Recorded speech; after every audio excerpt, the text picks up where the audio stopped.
اهلا بيكم في بأسهل طريقة مع مين. النهاردة بقى هنعمل حاجة لطيفة جدا وسهلة جدا وحلوة جدا.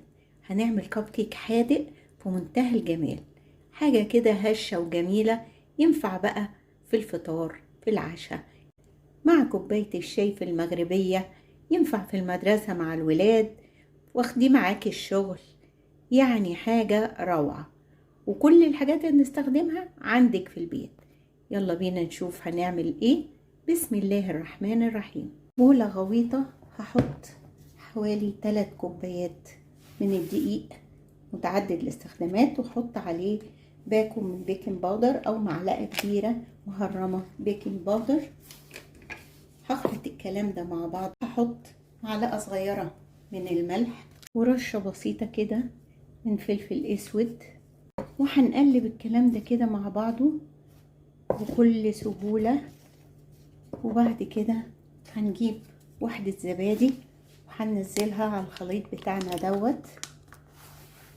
واحدة زبادي صغيرة مش كبيرة. هنجيب كمان معلقة كبيرة متهرمة من الزبدة اللينة وهننزلها على الخليط بتاعنا ده، ونقلب كويس. انا عايزة الزبدة تختفي تماما في الدقيق. شايفين كده الزبدة عندي خلاص اختفت خالص في الدقيق. هنزل بقى بلبن لغاية لما اعمل عجينة زي عجينة الكيكة بالظبط، عجينة لينة. العجينة عندي بقت زي عجينة الكيكة كده بالظبط اهي. عملت بقى خليط من الجبنة، انواع جبنة كتير بقى. حطيت جبنة رومي وجبنة شيدر، وحطيت جبنة ريكفور، وحطيت شوية من البسطرمة المقطعة. عايزة بقى تحطي اي نوع جبن تعجبك، عايزة تحطي سوسيس، عايزة تحطي اي حاجة، سلامي، عايزة تحطي اي حاجة، بس المهم يتقطع صغير علشان لما اجي اكله يبقى حتت صغيرة. هقلب كده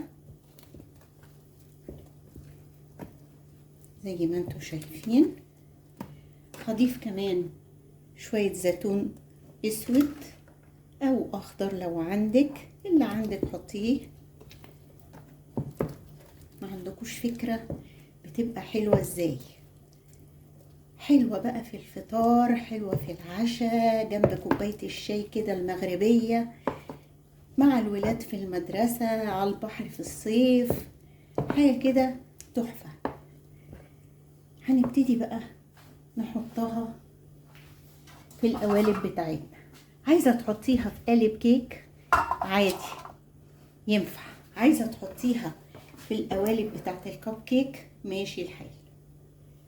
خلاص هناخد كده ونبتدي نعبي القوالب بتاعتنا.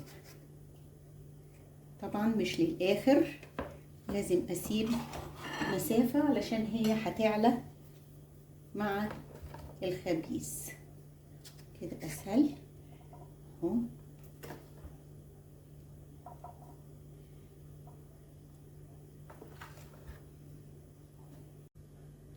نخلص كل المقدار، واحنا طبعا مولعين الفرن على 180 حرارة، مولعينه من قبل ما نشتغل، يعني قبليها تقريبا بنص ساعة.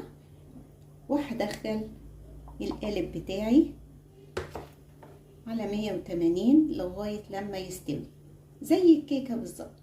حسب الفرن بتاعك هتشوفي هياخد منك قد ايه لغاية لما يستوي ويحمر.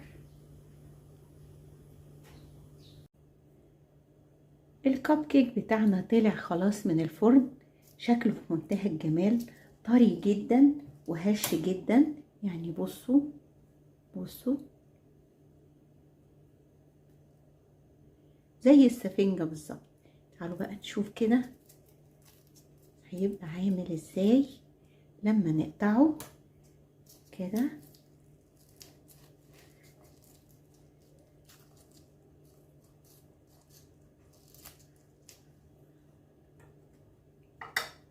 بصوا من جوه حاجة روعة روعة روعة، كله جبن وكله حاجات اللي احنا حطيناها.